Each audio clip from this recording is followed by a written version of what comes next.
Selamat pagi, siang, sore, maupun malam, Bu Diva dan teman-teman. Di video kali ini, kami dari kelompok 4 akan menjelaskan chapter 9 layout strategi, yang dimana merupakan salah satu dari 10 keputusan strategi dalam manajemen operasional.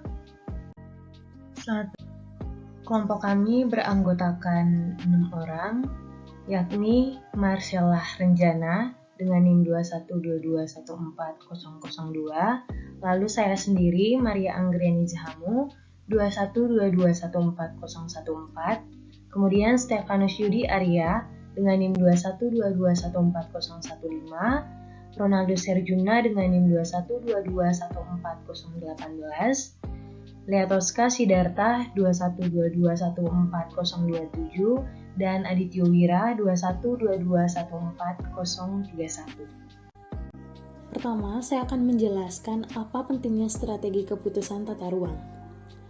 Layout adalah suatu dari keputusan utama yang menentukan efisiensi jangka panjang suatu operasi. Layout atau tata ruang memiliki implikasi strategis karena ia menciptakan prioritas kompetitif sehubungan dengan kapasitas, proses, fleksibilitas dan biaya, begitu pula dengan kualitas kehidupan kerja, kontak pelanggan, dan citra. Suatu tata ruang yang efektif dapat membantu organisasi mencapai strategi yang menunjang diferensiasi, biaya rendah atau tanggapan. Sebagai contoh, kantor Hallmark, di mana banyak tenaga kerja profesional bekerja dengan sel kerja terbuka, mendukung penciptaan kartu ucapan selamat yang cepat. Tujuan dari strategi tata letak adalah mengembangkan tata letak yang efektif dan efisien yang akan memenuhi persaingan perusahaan persyaratan. Dan Hallmark sendiri telah melakukannya.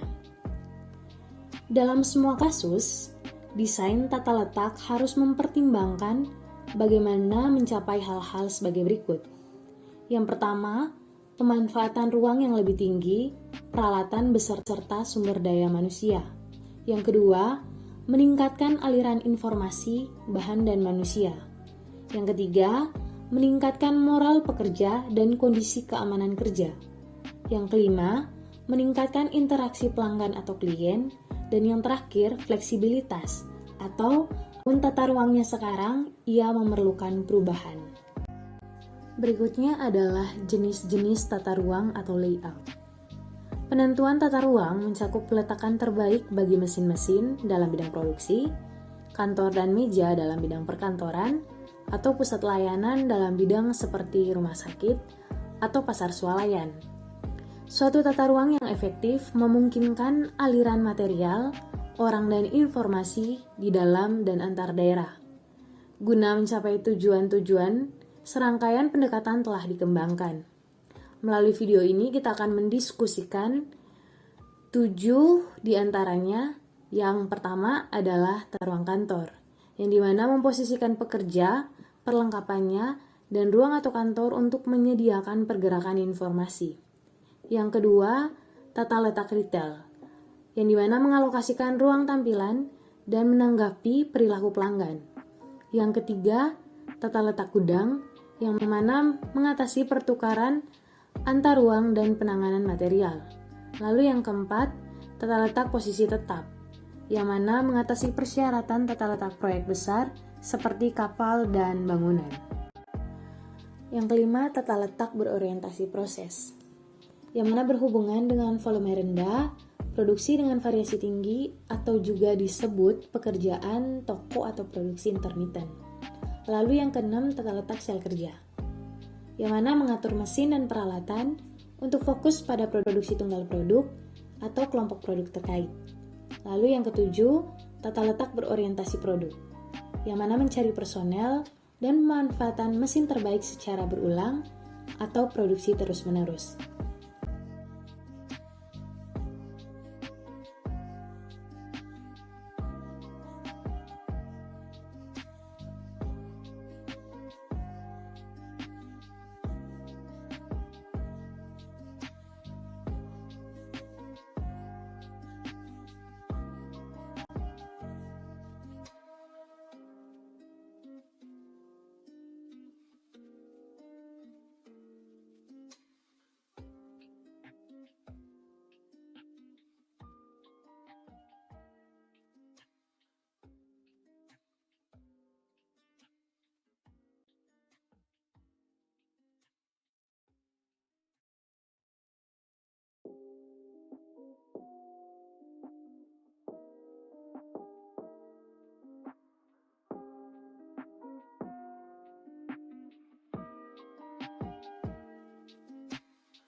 Karena hanya sedikit di antara ketujuh kelas tata ruang ini yang dapat dimodelkan secara matematis, tata ruang dan perancangan fasilitas fisik masih merupakan suatu seni. Kendati demikian, kita benar-benar mengetahui bahwa suatu tata ruang yang baik perlu menentukan hal-hal sebagai berikut. Yang pertama, perlengkapan atau peralatan penanganan material. Manajer harus memutuskan mengenai perlengkapan apakah yang hendak digunakan, termasuk ban berjalan, alat pengangkat, tempat penyimpanan terotomatisasi, dan sistem retrieval serta kereta otomatis guna mengirim dan menyimpan material. Yang kedua, kapasitas dan ruang yang diperlukan. Hanya jika personel, mesin, dan perlengkapan yang diperlukan telah diketahui, barulah para manajer dapat melangkah lebih lanjut dalam merancang tata ruang dan menyediakan ruang bagi setiap komponen. Dalam hal kantor, manajer operasi harus melakukan penilaian mengenai ruang yang diperlukan bagi masing-masing karyawan. Mereka juga harus mempertimbangkan pengeluaran bagi persyaratan-persyaratan terkait keamanan, suara berisik, debu, kelembapan, suhu, dan ruang di seputar perlengkapan serta mesin. Lalu yang ketiga, lingkungan dan keindahan atau estetika. Perhatian terhadap tata ruang seringkali memerlukan keputusan mengenai jendela, tanaman, dan tinggi sekat pemisah guna memungkinkan aliran udara, mengurangi kebisingan serta menyediakan privasi. Lalu yang keempat, aliran informasi. Komunikasi adalah sesuatu yang penting bagi organisasi apapun dan harus difasilitasi oleh tata ruang. Hal ini dapat memerlukan keputusan mengenai proksimitas dan demikian pula dengan keputusan mengenai ruang terbuka berbanding pembagi setengah, berbagi kantor private. Lalu yang kelima, biaya pergerakan antar berbagai area kerja. Di sini barangkali merupakan pertimbangan unik terkait memindahkan material atau arti penting memiliki area tertentu yang dekat satu sama lain. Sebagai contoh, memindahkan baja cair lebih sulit ketimbang memindahkan baja yang sudah dingin. Karena hanya sedikit di antara ketujuh kelas tata ruang ini yang dapat dimodelkan secara matematis, tata ruang dan perancangan fasilitas fisik masih merupakan suatu seni. Kendati demikian, kita benar-benar mengetahui bahwa suatu tata ruang yang baik perlu menentukan hal-hal sebagai berikut. Berikutnya adalah tata ruang kantor. Tata ruang kantor memerlukan pengelompokan pekerja, perlengkapan mereka, dan ruang demi kenyamanan, keamanan, serta pergerakan informasi. Ciri khas tata ruang kantor adalah perhatian utamanya pada aliran informasi. Tata ruang kantor berada dalam aliran kostum seiring dengan perubahan teknologi yang melampaui masyarakat. Ruang kerja dapat menginspirasi pertemuan informal dan produktif jika menyeimbangkan tiga aspek fisik dan sosial sebagai berikut. Yang pertama, proksimitas, yang dimana ruang harus secara alami menyatukan orang. Yang kedua, privasi, yang dimana orang harus dapat mengontrol akses ke percakapan mereka. Lalu yang ketiga, izin, di mana budaya harus memberi sinyal bahwa interaksi di luar pekerjaan sangat didorong. Serta dua tren utama dari tata ruang kantor ini, yang pertama teknologi informasi, yang kedua perusahaan-perusahaan modern menciptakan kebutuhan dinamis bagi ruang dan layanan. Berikutnya akan dijelaskan oleh saya Aditya Wirasya Putro 212214031. Di sini saya akan menjelaskan tentang tata ruang toko eceran.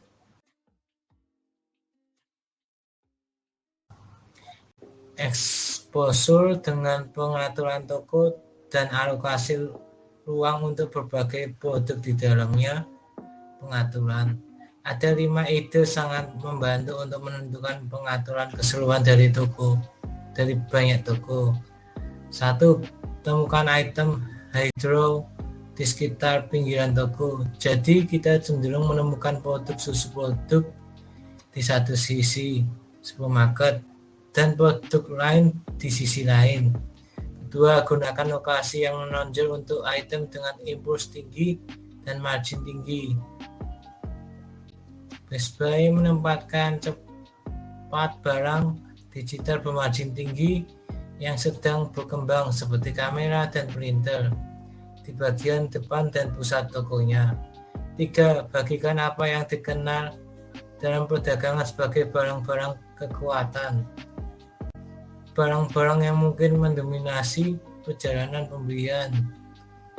Kedua sisi lorong dan bubarkan mereka untuk meningkatkan tampilan item lainnya. 4. Gunakan lokasi lorong akhir karena memiliki tingkat exposure yang sangat tinggi.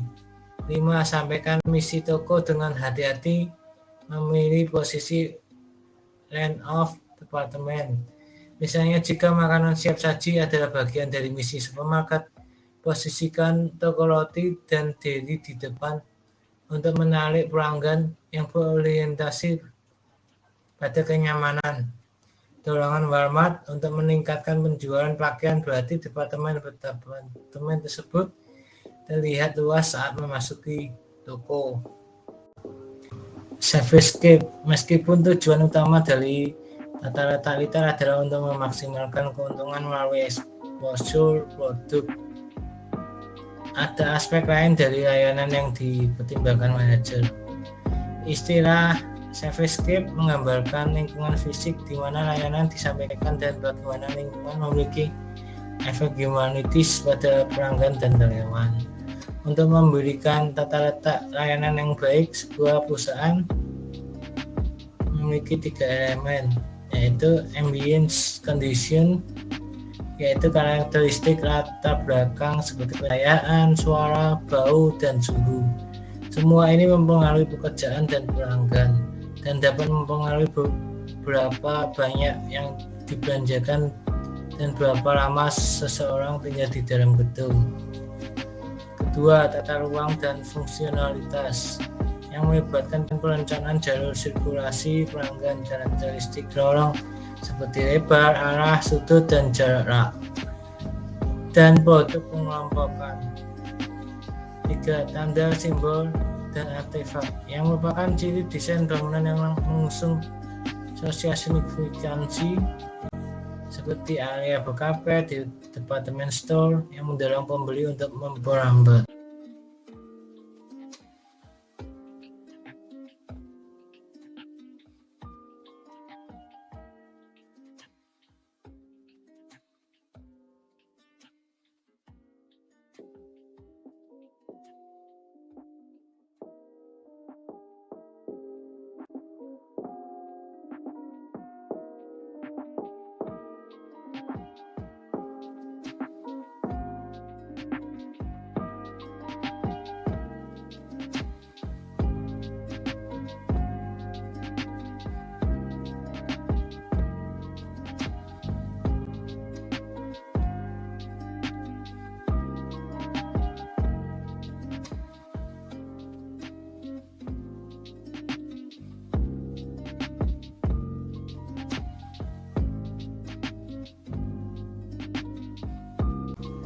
Tata ruang bagi gudang dan penyimpanan. Tujuan dari tata letak gudang adalah untuk menemukan trade-off yang optimal antara biaya penanganan dan biaya berhubungan dengan ruang gudang. Baik, di sini saya Ronaldus Harjuna dengan NIM 2122140018 akan menjelaskan slide ke-12 sampai 15. Yang pertama, kita bisa lihat dari slide ke-12 itu sendiri, cross docking, yang berarti menghindari penempatan bahan-bahan atau persediaan dalam penyimpanan dengan memproses mereka sebagaimana mereka akan diterima. Kita bisa lihat seperti contoh yang ada di gambar di slide ini, itu dimana tidak ada penyimpanan dan tidak ada delay, jadi dilakukan secara langsung, tidak melalui sistem-sistem yang ada, jadi istilahnya presisi. Baik, begitu untuk penjelasan slide ke-12. Untuk slide ke-13 ini sendiri, penyetokan acak atau yang biasa disebut cross docking. Informasi ini dapat digunakan dengan operator manusia itu sendiri atau dengan penyimpanan otomatis atau yang biasa dikenal kita bilang robot, dan sistem pengambilan untuk memuat unit di mana saja di gudang secara acak. Sistem stocking acak terkomputerisasi seringkali mencakup hal-hal berikut, yaitu yang pertama, mempertahankan daftar lokasi terbuka. Yang kedua, memelihara catatan akurat dari inventaris yang ada dan lokasi.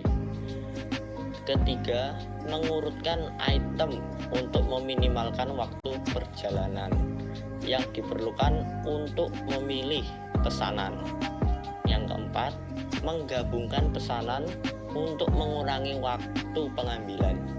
Dan yang terakhir, menetapkan item atau kelas item tertentu seperti penggunaan tinggi barang ke area gudang tertentu sehingga total jarak tempuh di dalam gudang itu bisa diminimalkan. Untuk slide ke-14 yang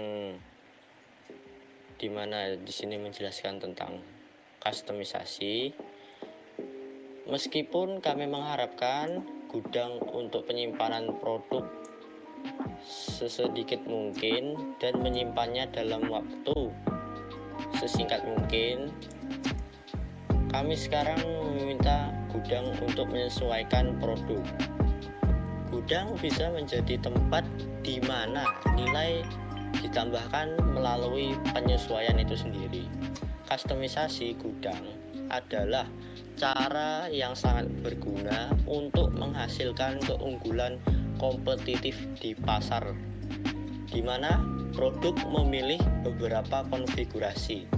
Misalnya, gudang dapat menjadi tempat di mana komponen komputer disatukan, perangkat lunak dimuatkan, dan perbaikan yang dilakukan.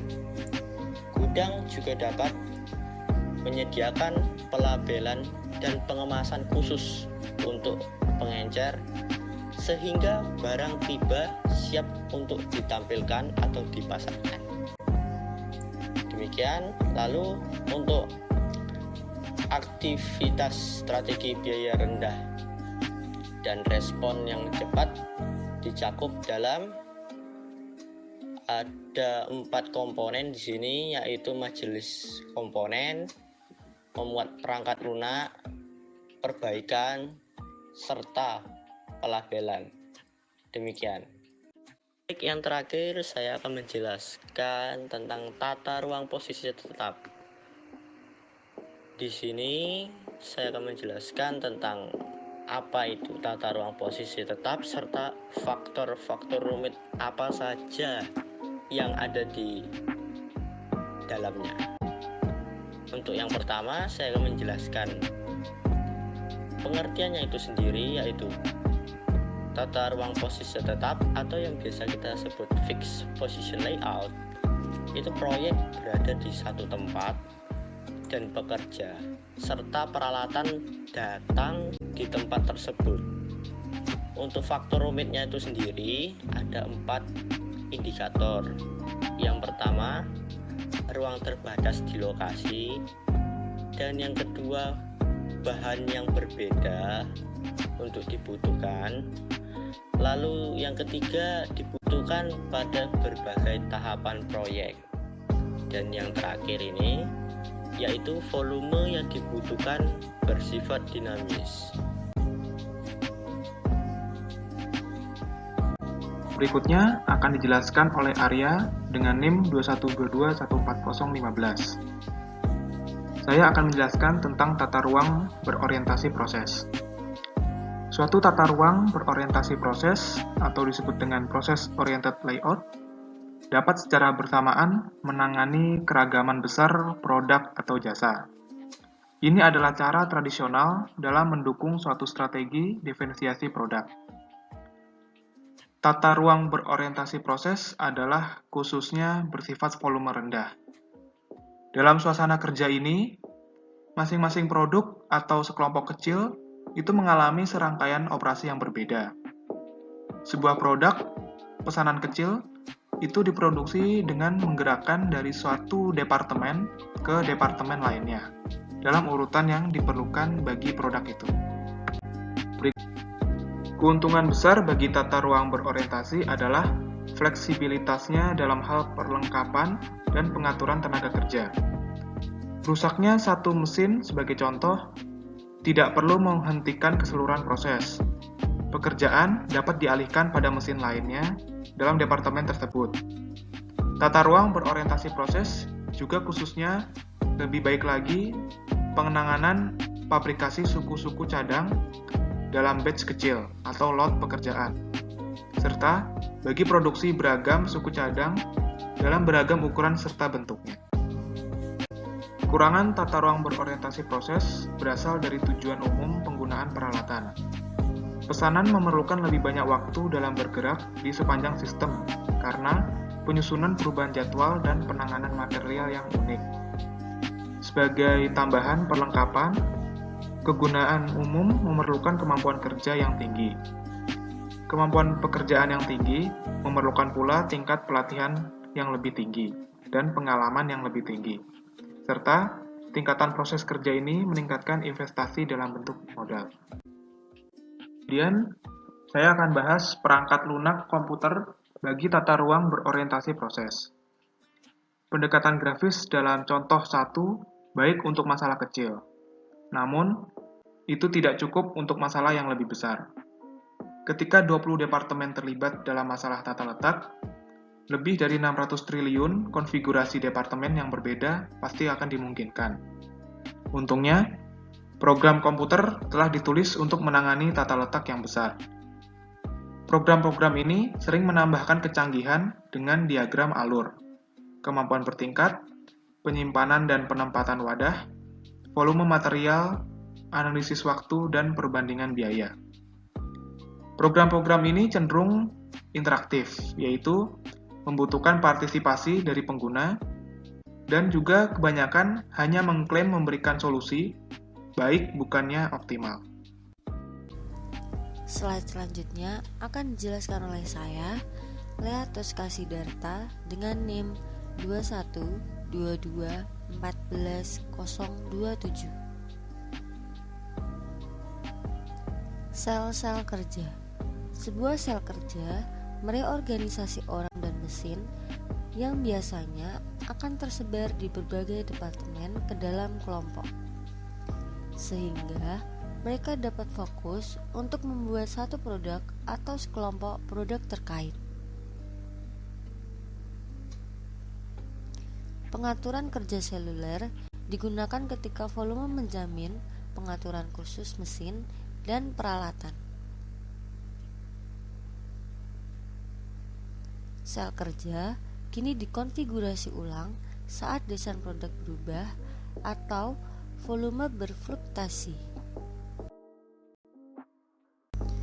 Selanjutnya ada keuntungan sel-sel kerja. Untuk yang pertama, mengurangi persediaan kerja proses.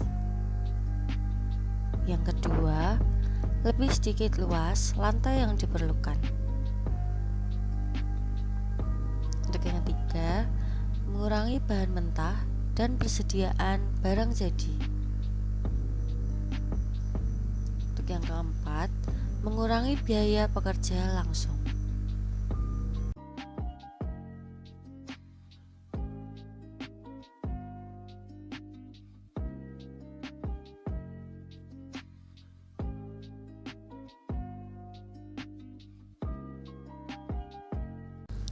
Selanjutnya ada persyaratan produksi seluler. Yang pertama, mengidentifikasi kelompok produk. Seringkali melalui penggunaan kode teknologi kelompok atau setara. Yang kedua, pelatihan fleksibilitas dan pemberdayaan karyawan tingkat tinggi. Yang ketiga, menjadi mandiri dengan peralatan dan sumber dayanya sendiri. Yang terakhir, pengujian di setiap stasiun di dalam sel. Selanjutnya, memperbaiki tata ruang menggunakan sel-sel kerja. Untuk yang bagian atas sebelah kiri, tata ruang saat ini garis lurus, membuat sulit menyeimbangkan tugas karena pekerjaan mungkin tidak dibagi secara merata. Untuk yang bagian atas sebelah kanan, tata ruangnya ditingkatkan dalam bentuk U.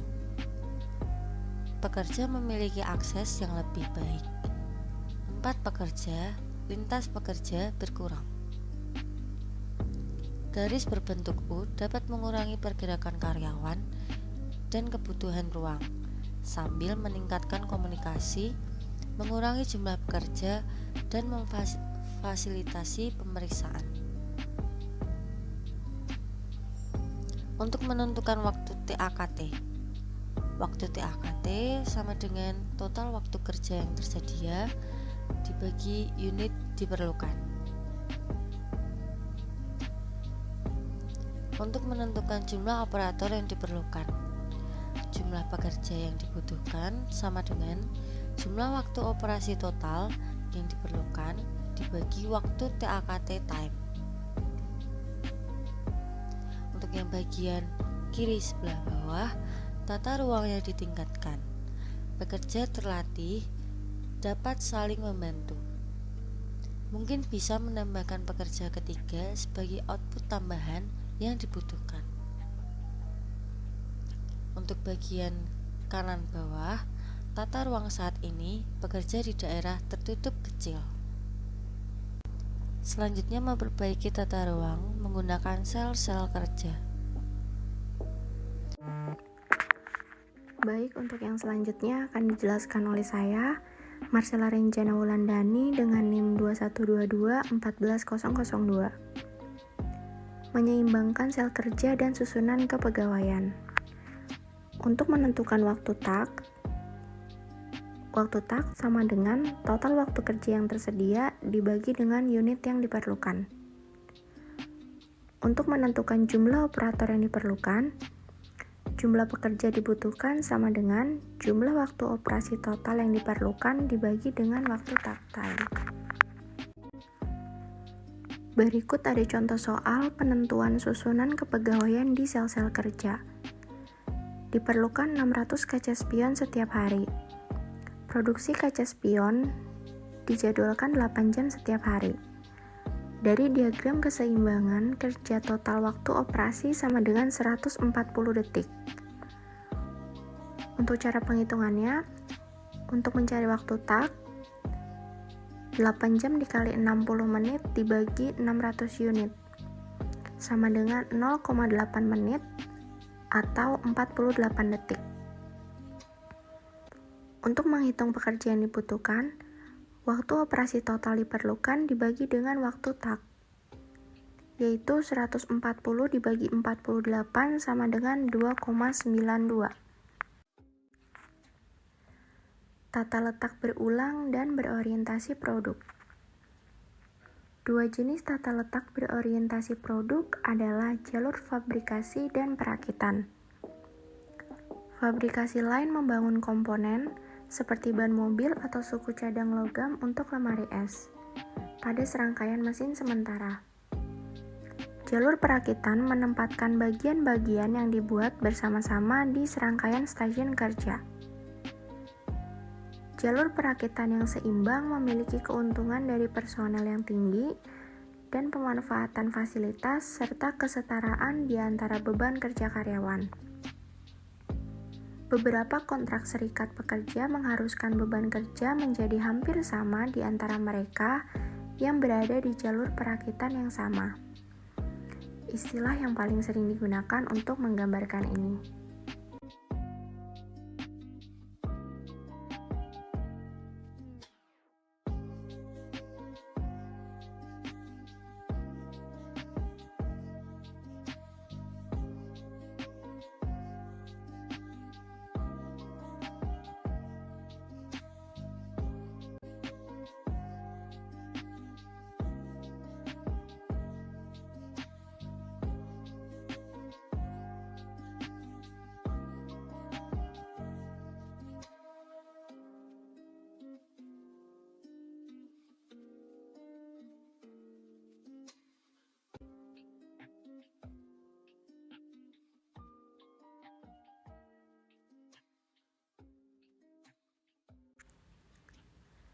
Keseimbangan lini perakitan.